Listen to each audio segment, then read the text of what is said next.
Assalamualaikum warahmatullahi wabarakatuh.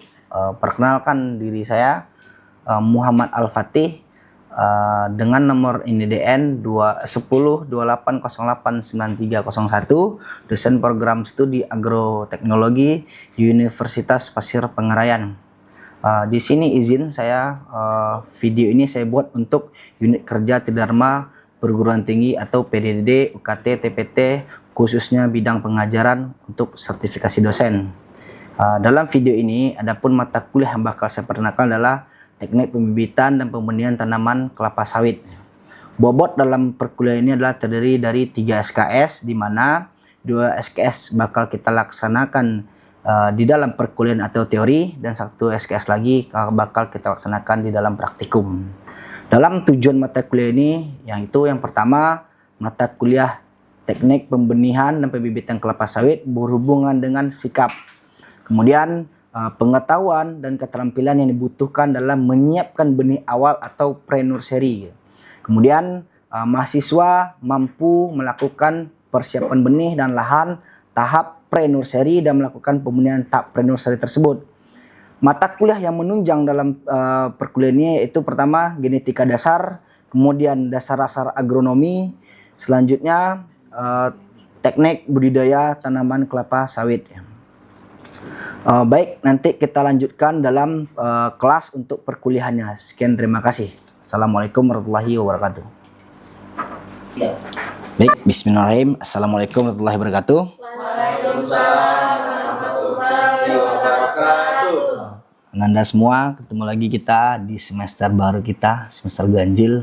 Selamat datang kembali di Universitas Pasir Pengarayan, khususnya prodi kita agroteknologi, Fakultas Pertanian.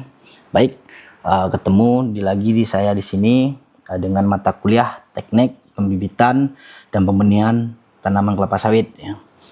Adapun di sini sama kita lihat mata kuliah kita ini kan berbobot 3 SKS.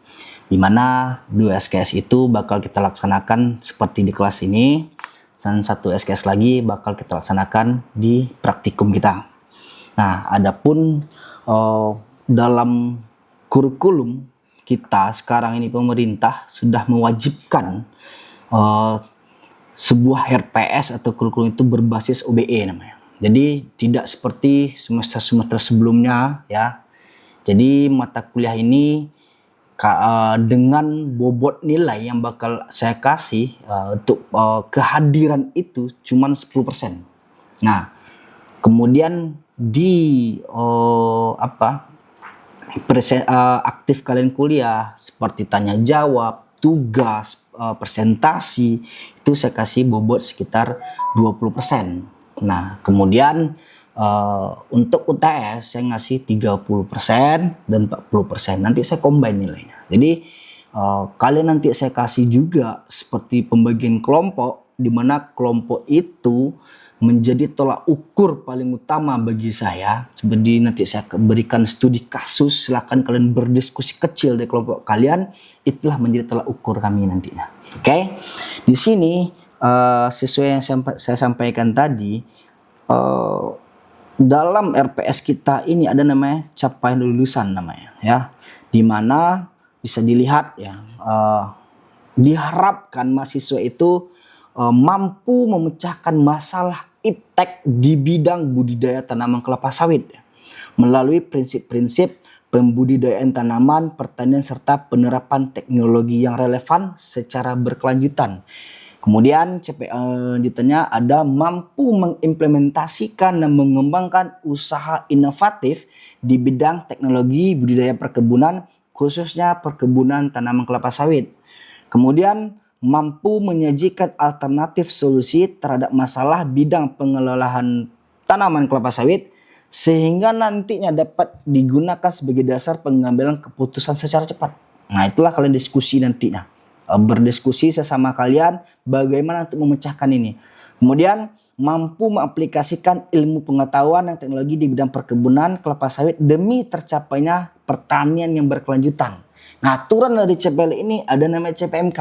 Nah, melakukan persiapan benih dan lahan tahap pada pre-nursery, karena kita pembibitan yang kita bahas di sini. Kemudian melakukan pembenihan tahap pada pre-nursery ini. Nah, jadi ada CPL-nya 4 dan 2. Ini bakal saya sampaikan di sini ya.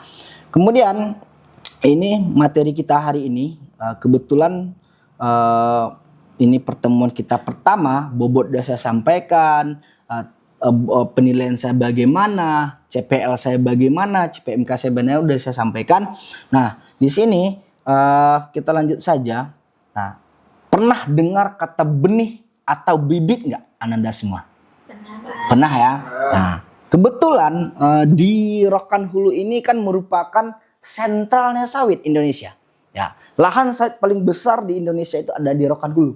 Nah, jadi tidak heran kita buka rumah langsung ketemu tuh sawit ya.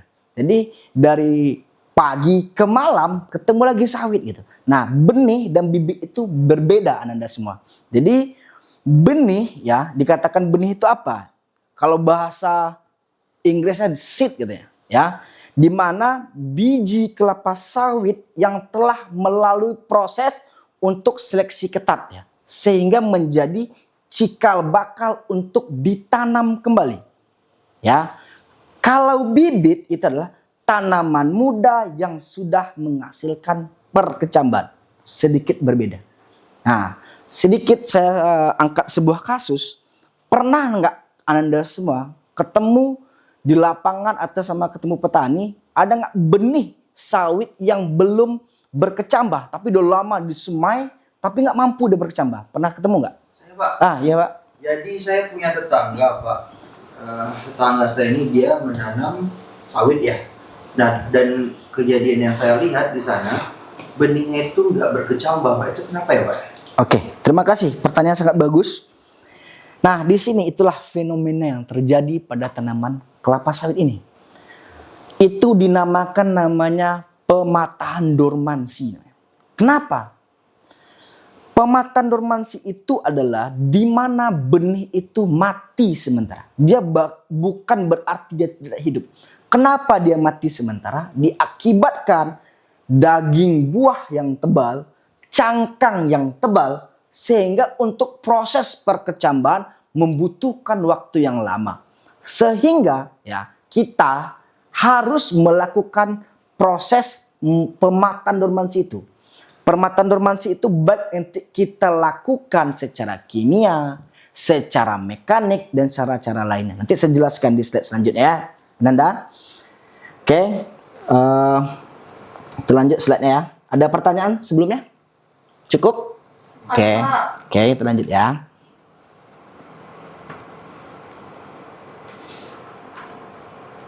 Nah, untuk perbedaan bibit dan benih cukup. Nah, ini yang saya bilang tadi, bagian-bagian benih itu. Nah, bagian benih itu pertama ada nama exokap ya dan mesokap ya. Di mana kulit luar dari benih tadi, daging buah tadi yang berbentuk serabut ya. Nah, dan di sini dia berbentuk yang tebal ya. Kemudian dia cangkang yang keras, itu yang menghambat proses dalam dormansi tadi.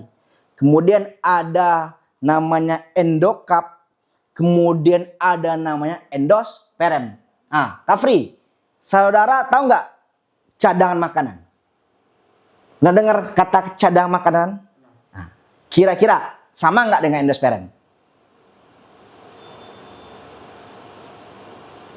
Kurang tahu. Nah, oke. Karena ini pertemuan pertama kita, tidak jadi masalah. Nah, endosperm itu sama dengan cadangan makanan.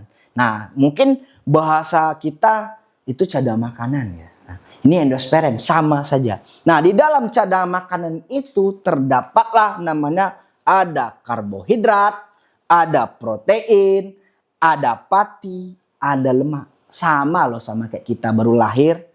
Ya, 4 sehat, 5 sempurna. Kan gitu. Ketika bayi lahir harus dikasih sama ibunya ASI. Kan itu dia, sama. Jadi itulah menjadi cikal bakal nantinya ketika kita berpembenihan, proses pembibitan atau pembenihan. Ini yang saya bilang tadi, Ananda Ridho, dormansi itu. Nah, proses ini dilakukan secara fisiologi benih. Nah, saya bilang di mana dormansi itu adalah mati sementara atau masa istirahat dia. Nah, ini yang baru setiap benih-benih yang bercangkang keras seperti sawit, kemudian karet, pala, itu harus dilakukan pematahan dormansi. Kenapa? Karena cangkangnya yang keras. Itu intinya ya. Nah, di sini ada cara teknik pematahan dormansi itu. Yang pertama, kita lakukan secara fisik atau pemanasan. Ini banyak kita lakuin. Misal, kita jemur dulu di terik matahari di atas atap. Kan panas. Kemudian kita taruh lagi dia ke dalam batu es. Seakan-akan dia pecah nantinya. Itu dilakukan secara fisik. Ada lagi cara lain. Kita kasih amplas pada mata tunasnya. Jadi cangkangnya jadi lebih tipis. Kemudian kita menggunakan perlakuan kimia. Perlakuan kimia seperti apa? Kita menggunakan larutan. Ya, larutannya apa saja? Bisa gunakan H2SO4, NaCl, dan KNO3. Oke, cukup dipahami? Ada pertanyaan? Oke. Nah, sekarang kita lanjutkan slide-nya, yaitu sertifikasi benih. Benih yang layak digunain harus melalui proses sertifikasi benih. Nah, menurut Irfan, benih yang bersertifikat itu dilabelkan berwarna tahu? Tahu. Oke, nggak masalah. Coba, gimana Bu? Oke, benih yang bersertifikat itu harus berlabel warna biru. Kalau secara tidak langsung kita lihat ketika kita praktikum, kita menanam di lapangan, kita beli benih di kios nih, pasti distempel berwarna biru. Nah, benih yang bersertifikat tadi dilalui proses selama 7 tahun. Benih itu dikatakan layak atau stabil diproses selama 7 tahun. Nah, setelah proses selama 7 tahun, barulah benih itu distempel berlabel biru dan dipasarkan. Ya, setelah dipasarkan itu baru layak dia. Oke, kita lanjut. Nah, ini standar apa saja benih itu layak untuk disebar, dilakukan sertifikasi. Pertama, ada namanya kita melihat dari genetiknya. Layak nggak dia di sini kita gunain. Contoh, kita di Rokan Hulu ini kan selalu pakai benih kelapa sawitnya Simalungun dari Medan. Ada nggunain Marihat gitu kan. Nah, apakah cocok nggak kira-kira? Nih, Marihat kita tanam di Kalimantan. Kan berbeda genetiknya. Nah, itulah yang bakal kita lihat nantinya kecocokan ini. Kemudian mutu fisiologisnya. Mutu fisiologisnya seperti apa? Ketika kita tanam, kita semai dia. Cocok nggak dia dengan keadaan lingkungan di sini gitu. Ya, tentu berbeda dia. Jadi petani-petani itu harusnya pintar dia sekarang. Oh, di musim ini tanaman ini yang cocok. Dengan keadaan tanah seperti inilah yang cocok varietasnya. Itu jadi tolak ukurnya. Kemudian mutu fisiknya. Ya, ketika kita tanam ada loh. Ketika kita semai itu nanti benih itu daunnya nggak mekar. Kemudian daunnya kisut gitu. Itu belum layak. Itulah bakal kita lihat secara patogen atau kesehatannya. Terjangkit virus kah dia? Kena bakteri kah dia? Kena hama kah dia serangan? Itu tolak ukur nantinya. Oke? Kita lanjut. Nih. Dalam pembibitan tanaman kelapa sawit itu ada 2 tahap. Ada pre-nursery dan main-nursery. Danu, saudara tahu nggak bedanya pre-nursery dengan main-nursery? Kalau pre-nursery ini Pak, pembibitan awal dari umur 1 bulan sampai 3 bulan. Nah, kalau main-nursery ini dari 3 bulan sampai umur 9 bulan Pak. Oke. Perbedaan dari morfologinya tahu kira-kira? Nah, kalau itu saya kurang tahu. Oke, nggak masalah. Dalam pre-nursery ini kan baru dari 0 ke 3 bulan. Nah, yang dikatakan bibit udah melalui proses pre-nursery ini adalah ketika kita mengenyambahkan sudah melalui proses dormansi tadi, kita semai. Nah, umur 0 ke 3 bulan dikatakan namanya pre-nursery. Tapi itu belum bisa kita tanam ke lapangan langsung. Identiknya dengan apa bentuk daunnya? Berapa jumlah daunnya? 3 Pak. 3 helai. Ya, 3 sampai 4 helai. Kalau main nursery? Kalau minor seri Pak berkisar di 7 sampai 8 Pak. Oke, nah di dalam pembibitan ini khususnya kita di sini membahas pre nursery ya. Nah, bersama Danu udah menjelaskan sekitar umur 3 bulan. Kemudian media tanamnya, nah, kita gunain polybag atau di tanah langsung atau trismai. Ya, tapi kalau di sawit nggak mungkin kita gunain trismai, maka kita gunain polybag. Tentu kita harus mempersiapkan namanya naungan, ya naungan untuk mencegah tidak terkenanya matahari langsung. Kemudian kita harus menseleksi bibit ya. Mana yang bibit nantinya kita lanjutkan dengan kualitas bibit itu layak jadinya. Kemudian kita lanjut. Tahap-tahap dalam nursery ini.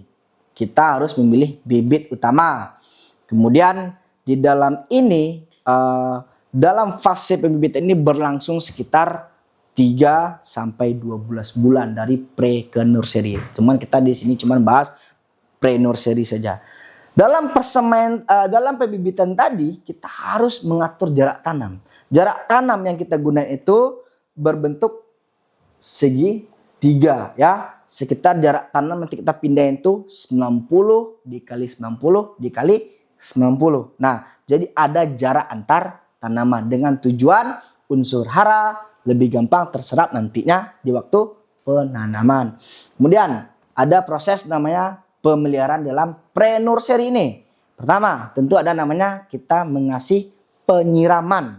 Penyiraman ternyata di dalam sawit ini, kalau kita baca literatur, sawit itu membutuhkan air dalam 1 bulannya 200 liter.